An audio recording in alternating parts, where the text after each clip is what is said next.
9070 evolves into the 9070 XT. Nvidia open sources PhysX, and the 5060 Ti don't have any hopes. Let's get into the hot news, everybody. I'm your Brett host. We're gonna be going over the hottest tech news I can find on the internet while you enjoy your breakfast this Wednesday, April 9, 2025. I want to start off by making an announcement of the bunch of giveaways that we have going on over on our Twitch channels. Yes, we are celebrating the launch of our brand new UFD Music Twitch channel where we're live streaming all of our music nonstop. We're going to be adding more shortly, but we have both an RTX 5080 Asus TUF giveaway that we're doing, as well as a 7800X3D 7900 GRE PC that we're doing over on twitch.tv/UFD Music. And then on the main UFD Tech Twitch channel, we are giving away an RTX 5090 PC, which we should be building today on Twitch. That's the current plan. So maybe come check us out so you can see what that PC's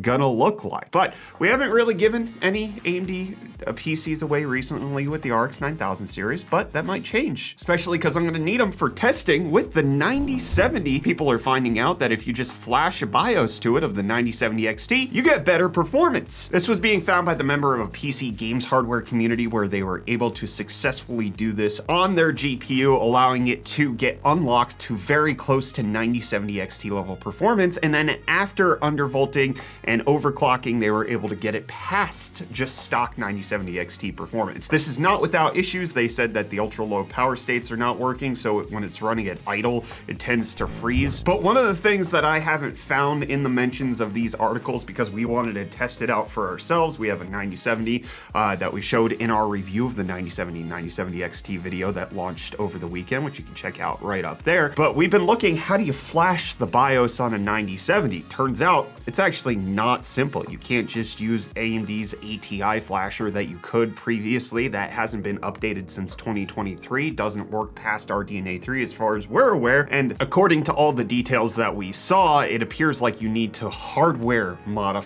flash the BIOS, and that's a completely different animal. We're currently looking into it to see if we can potentially make a video about it. But if you also go into the PC games hardware community, they talk about how Sapphire is trying to push AMD to release the tool so that we could flash it just using software. Who knows how this is going to end up, but it's not a simple process. It's more complicated than it was to flash the Vega 56 into the 64, if you might remember that happening over half a decade ago. But one of the interesting things that was noted with this is that even though people are flashing the BIOS of the XT to the non-XT, it's still being labeled as the 9070, not the XT, and it turns out that's because AMD reworked how the BIOS reads the name of the card. The revision ID doesn't get changed when you flash the BIOS to something new, so it makes it so that it still says it's a 9070, but it's a lot faster. Again, we're gonna be looking into this. Hopefully we can make a video about it. Hopefully it gets simpler where it's just a firmware tool that you could just utilize on your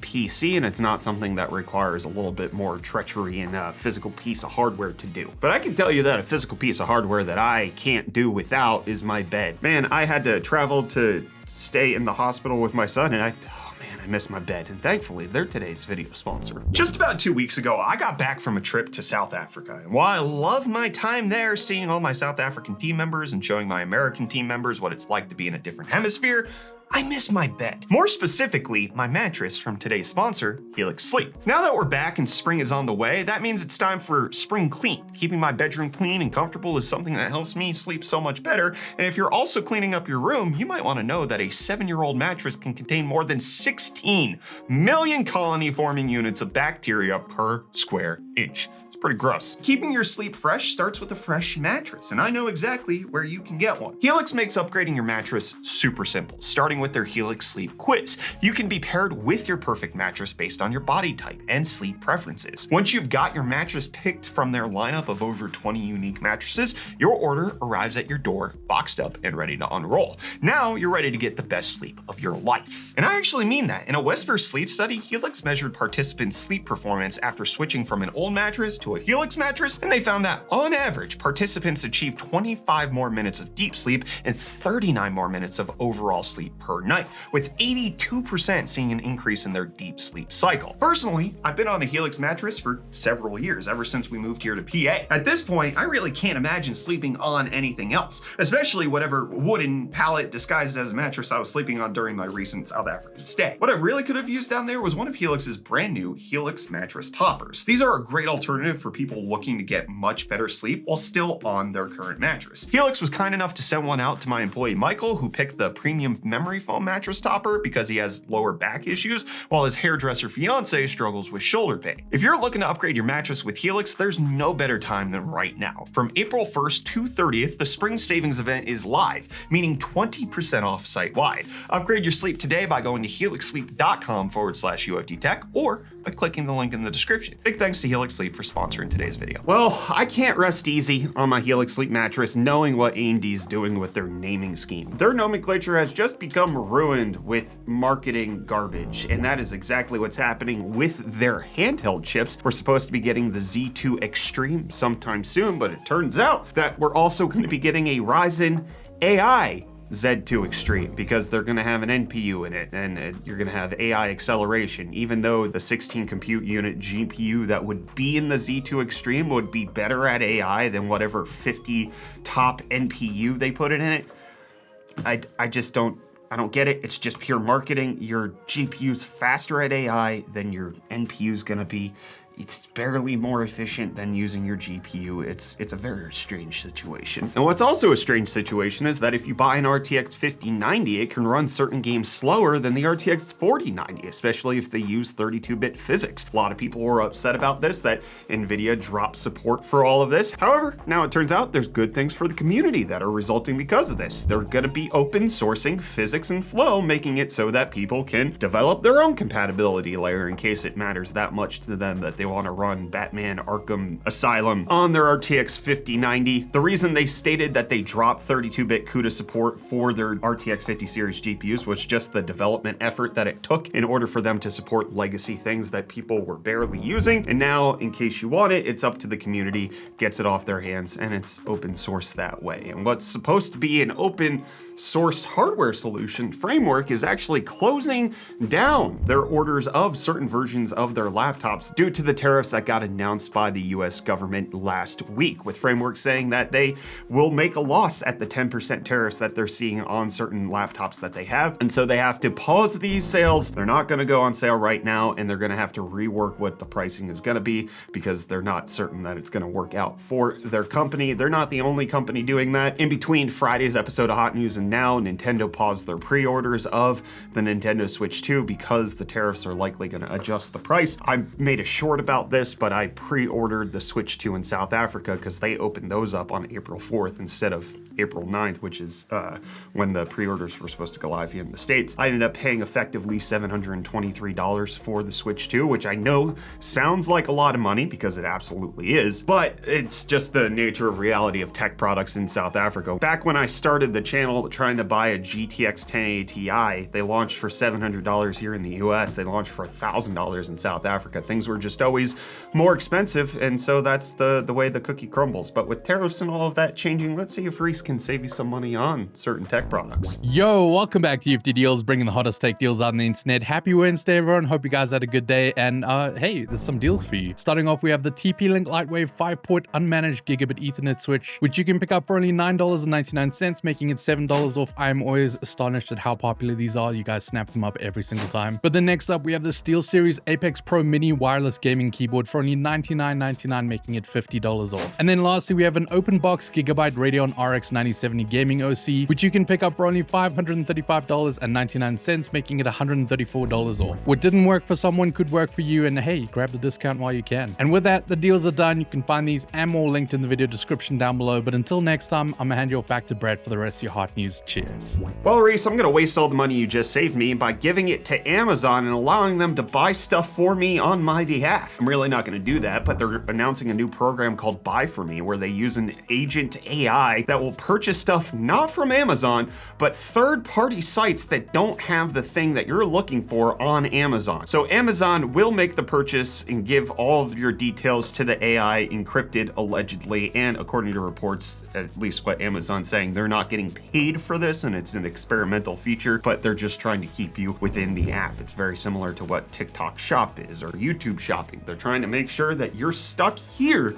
in the place where you exist and you don't go elsewhere out on the internet. And yes, you might not be able to buy it on Amazon, but if Amazon could buy it for you, why would you ever buy anything not through Amazon ever again? Let me know what you think about agent AIs purchasing things on your behalf through other companies. I want to hear your thoughts on that down below in the comments. While I tell you about the new standard that's being developed in China to replace HDMI and DisplayPort called GPMI, or General Purpose Media Interface. One of the weird things about HDMI is that it's actually pretty much just a copyright scheme, and DisplayPort tends to be the more open standard, but TV manufacturers and other companies all across China are banding together to create GPMI that allows you to use both Type-C and USB Type-B connectors to deliver both display out as well as power delivery, going beyond what we see in HDMI 2.1 or even DisplayPort currently. With the reports being with Type-B support, you get up to 192 gigabits per second of data transfer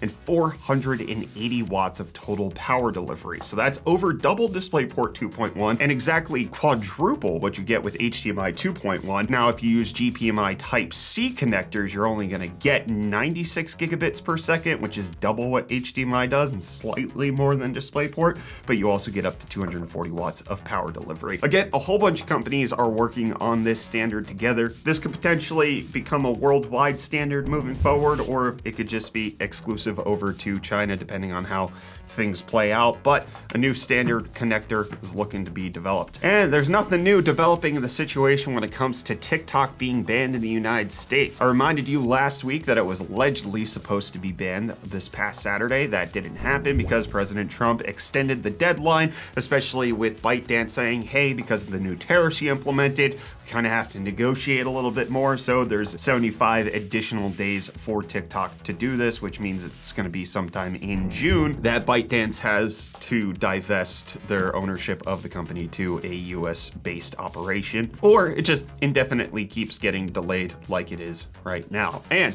I'm not going to delay the last article that we're going to talk about here on Hot News. We got details coming out about the RTX 5060 and 5060 Ti GPUs, the more entry-level GPUs that Nvidia is supposed to be dropping. Now, I will say, a lot of people are going to bring up, what about the tariffs, all of that kind of stuff. Jensen, the CEO of Nvidia, has been clear in interviews that tariffs should not affect Nvidia's stuff near term. That's at least according to certain financial interviews that he's done. So theoretically, these prices might stay where they are, or they obviously could go up, but the reports of these GPU prices are coming after the tariffs had been announced and not before it. So take that for what you will, and it looks like it's exactly what it was for the 40 series generation, just like what Nvidia did with the 5070 and the 5080, keeping it at the previous prices of the cards that came before it. 5060 Ti is going to start at $399 for the 8 gig version and $499 for the 16 gig version, and the 5060 is allegedly supposed to be going out for $299. So no price increase over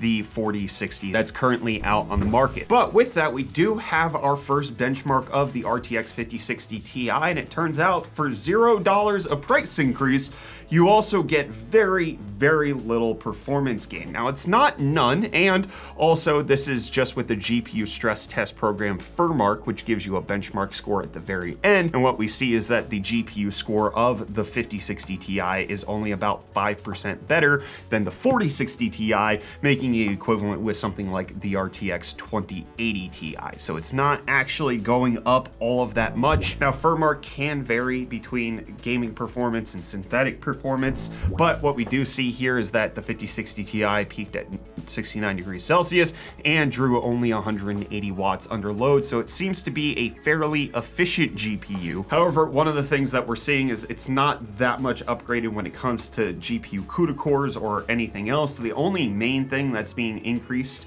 is the VRAM speed. The VRAM amount is staying the same, 8 and 16 gigabytes, but it's going to have GDDR7 memory, thereby making it faster than the previous previous generation in terms of that memory speed, and probably will beat out the competing RX 9060 XT, which even if that comes in 8 and 16 gigabyte flavors, will still only be on GDDR6. But I know a lot of people aren't necessarily hoping that Nvidia is going to deliver when it comes to the 5060 and 5060 Ti, and it looks like maybe your doubts and your suspicions might be validated, which you guys gave me a lot of in Friday's episode of Hot News in the comments. But before we jump into those, I do just want to point out that we did have a whole bunch of videos go live outside of Hot News. We had our sponsored LG Gram Pro video go live, as well as our 9070 XT review. We launched that about a month after the 9070 XT came out, and then we dropped our ROG Flow Z13 review for the entire tablet laptop device, because previously we reviewed the Strix Halo chip that's on the inside. This was the review of the whole device. We should have a review of the Aya Neo 3 coming out later this week, as well as gaming performance on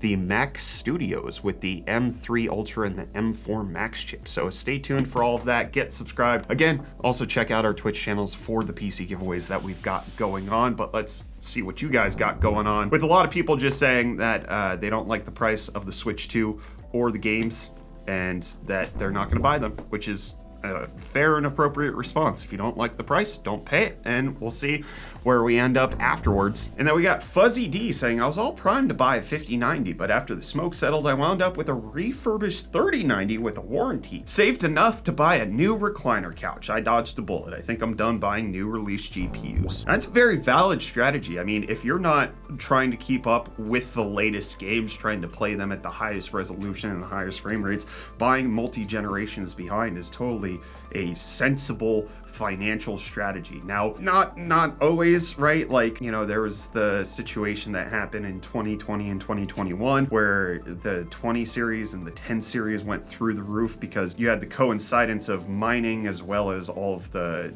people working from home and having to upgrade their PCs, and then the supply shortages, which made it so that you were paying more for a 1070 in 2021 than you had to when it actually launched. But in the current GPU economic climate, I think this is valid. You can get a lot of performance out of older GPUs. It's not like they're useless at this point. I mean, we recently re-compared the 580 versus the 1060 just to see where those are at, getting close to a decade later, and they still perform well in a lot of games. The 1060 struggled in things like Black Ops 6. It just had driver issues, but I mean, it's not like they're not performing. You can still get okay performance out of it if you temper your expectations on resolution, try to keep it at 1080p, and you temper your expectations on quality settings, keep it at low to medium, and then you get something good. I also think, you know, especially with the advent and the burgeoning of handhelds, we're starting to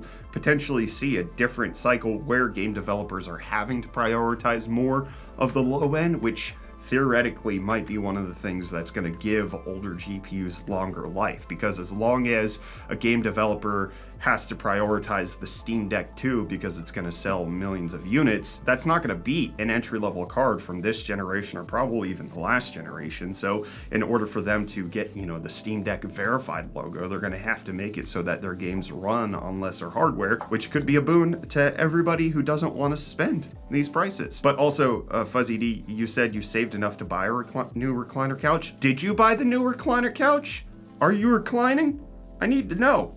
Tell me down below in the comments while I get out of here. I'm done with this episode of Hot News. I'll be back with more of the hottest tech news tomorrow, hopefully. See you then.